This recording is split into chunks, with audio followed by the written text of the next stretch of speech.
have to go back to Biden. Let's go back to Obama. Let's go back to George Bush. This cover-up spans decades, and you are responsible for this portion of it. And that's now, where the I want to know, at what point did the FBI and the DOJ decide that Lex Wessner was not a co-conspirator? Because our Epstein Files Transparency Act requires you, please put it back on the screen, please, to release the internal decision about whether to prosecute him or not, and it's not in the files, and it's not in the files for any of these other men.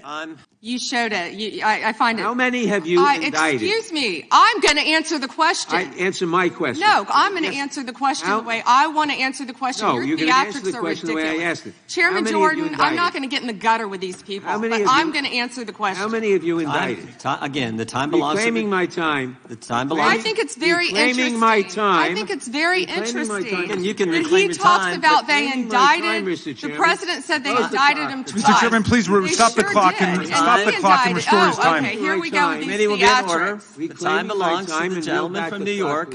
We will give you a few more seconds. So he asked a 4-minute question. Restore 45 and seconds, I Mr. am Nadler, going please, to Mr. Chairman. Answer. You can let her filibuster all day long, but not on our watch.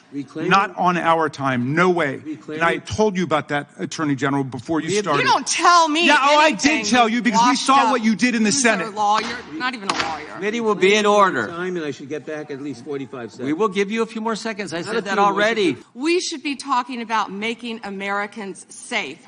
We should be talking about, what does a Dow have to do with anything? That's what they just asked. Are you kidding? Mr. Jordan, Mr. Jordan. Committee will be in order. Mr. Jordan, am I going to get an extra 45 seconds added to my time? Which is, will you turn to the survivors? This is not about anybody that came before you. It is about you taking responsibility for your Department of Justice and the harm that it has done to the survivors who are standing right behind you and are waiting for you to turn to them and apologize for what your Department of Justice has done. Members get to ask the questions. The witness gets to answer in the way they want to answer. The Attorney General can That's respond. not accurate, Mr. Chairman. Because she doesn't like the answer. Time. So, Mr. Chairman, why I have asked didn't a she question. ask Merrick Garland this? I am Twice reclaiming when he my sat in my time, and chair. when I will reclaim my continue to time, answer. it is Mr. Chairman, the gentlelady's I'm reclaimed her not going time. to get in the gutter for her theatrics. Attorney General Bondi, does a convicted sex offender like Ghislaine Maxwell deserve special treatment and privileges in prison? Yes or no? Let me be crystal clear on this. No.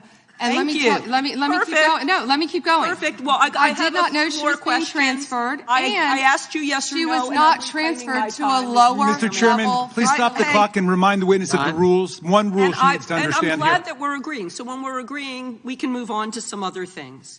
When But we're I not want you agreeing, to we move on. know that every time she does get these perks, and it's been publicly reported, that the folks she's abused, the survivors who are sitting here, they see themselves as being denied justice. Well, that was an interesting experience. It was. The user interface is a little clunky at first, but what I saw that bothered me were the names of at least 6 men that have been redacted that are likely incriminated by their inclusion in these files. So that's the first thing that I saw. It took some digging to find them. Then I'll let you talk about what you saw. Well, and we discussed that. I mean, there are 6 men, some of them with their photographs that have been redacted, and there's no explanation why those people were redacted. And Thomas discovered it through his MIT logic with some of the searches. But, you know, that's really concerning. I think there are 2 other points. One is some of the Internet concern about some of the more sensational emails. I mean, I do think it's important to recognize that some of the senders on that are women, and so some of the redactions may be appropriate, some may not be appropriate. We need to look at that.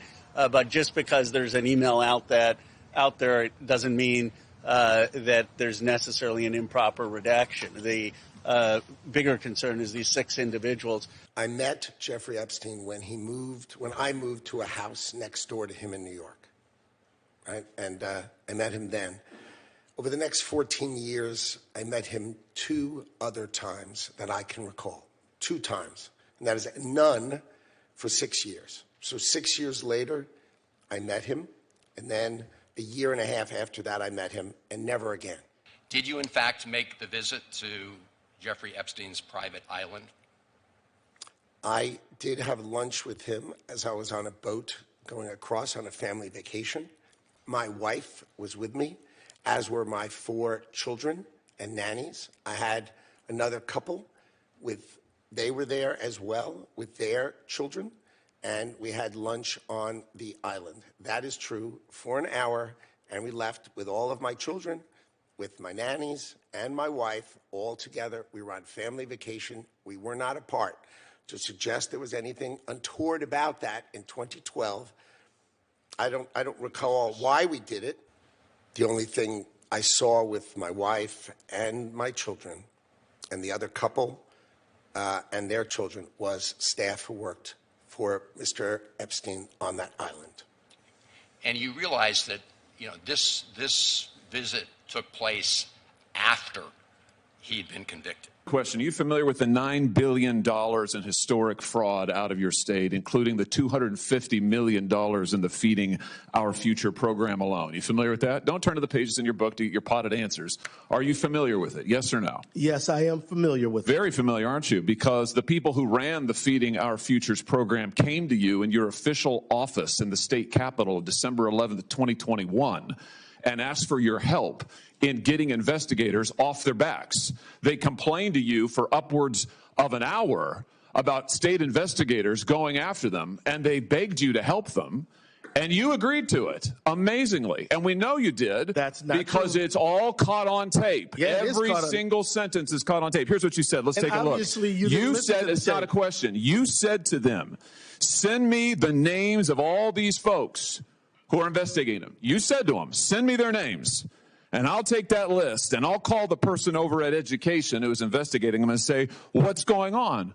Why am I getting these complaints? Then he went on to say, I already have my team working on this. What day should we get together to discuss it again? You made pledge after pledge to them. You said, we've got to make sure this guy who's investigating them stops it. You said, you have my attention. I'm concerned about this. You said, let's go fight these people, meaning the people who were investigating the fraud. Why'd you do it? Why'd you help them? Are you going to let me answer? Please. We're all ears. So first of all, you're cherry picking quotes out of there. Why did you help them? I thought you were going to let me answer. Why did you help them? Are you going to let me answer? Why did you help You them? let me answer, and I'll answer you. Tell the truth, and I'll let you answer. I will tell the truth. Good. Let's do that. That'd be a nice change. Why'd you help them? Now see, Mr. Chairman, I didn't come here to be insulted. I came here voluntarily. You came here for the truth. Let's have it. Why did you help them? The quotes are here. They're in black and white, and every member of this audience can listen to the recording. It's 54 minutes long. It's all in public. You can Google it right now and listen to it. And listen to it all. Why'd you help them? First of all, I didn't help them. You did help them. No, I did not. I certainly didn't. You're saying you didn't do anything for them. You didn't. Well, wait a minute. I already have my team working on this again. That's not you? I have my team. House Republicans tonight stood with the overwhelming majority of Americans who demand secure elections. Standing with me are some of the champions of this cause in the House and some of the leaders outside our chamber who've been working on this issue to ensure this integrity for quite some time. And this is a big achievement tonight. By voting for the Save America Act, House Republicans did exactly what the American people sent us here to do. It's promises made, promises kept. Ensuring the integrity of elections is an essential issue. It's essential to maintaining our constitutional republic, and everybody in this country seems to understand and agree to that. This is about a 90-10 issue in the polling, because all that we've done tonight in this simple piece of legislation is apply common sense. All the Save America Act does is it enhances the SAVE Act, which you've already passed twice before, which says that you have to have proof of citizenship before you register to vote in federal elections. The law already provides for that, but we need to ensure that it's enforced. And the second part of it, what we added tonight and what is part of the Save America Act is the second piece, the very common sense requirement that you have a photo ID if you're going to vote. So that's it. That's what the bill does.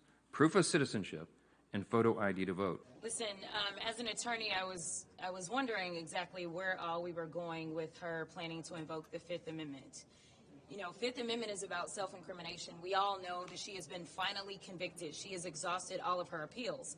But they've decided to file a writ of habeas corpus. In my opinion, they have filed this writ of habeas corpus just to use it as an excuse to not answer more questions because, again, we know that she's a monster. We know that a jury was able to listen to all of the evidence and find that she should be found guilty. And even Donald Trump's Supreme Court, which that is saying a lot, even his Supreme Court has decided to affirm every single thing that took place on the trial level. So the fact that this woman is continuing to invoke the Fifth Amendment tells us exactly what my colleagues have already stated. She is a monster. She does not care. She has no remorse. She is not seeking to bring about some kind of closure for these women. She doesn't care.